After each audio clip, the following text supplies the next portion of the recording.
Good morning.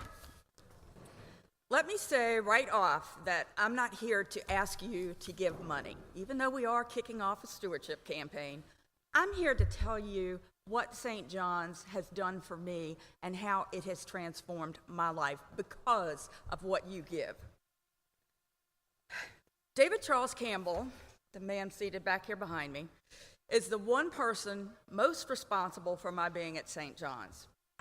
Early one Saturday morning in June 2015, we ran into each other in the parking lot of my townhome community.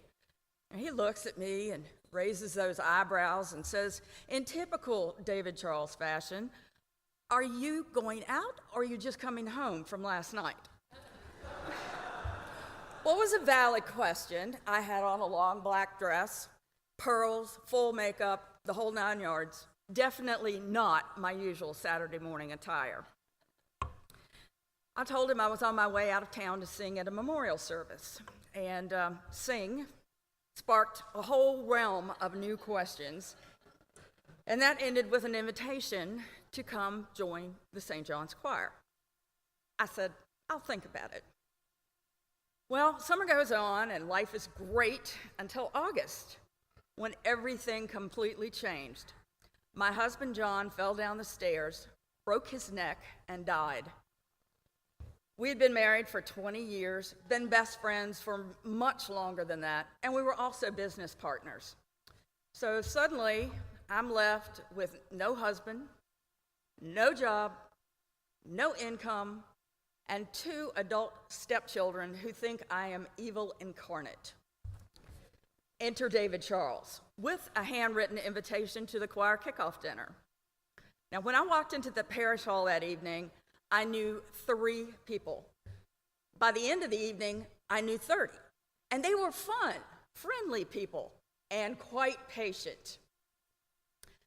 I provided a lot of comic relief during the choir rehearsals as this former Baptist child learned to chant a psalm. The hymns were so unfamiliar that David Charles stopped asking, "Who doesn't know this hymn?" and began asking, "Who besides Leesa McGregor doesn't know this hymn?"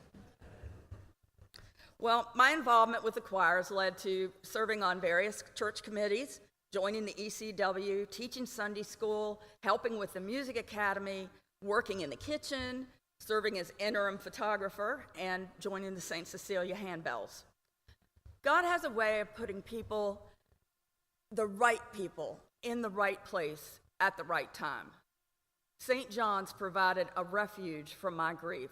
I never expected to find such a welcoming parish, and certainly not a church that has such a full calendar. There is something happening here all the time.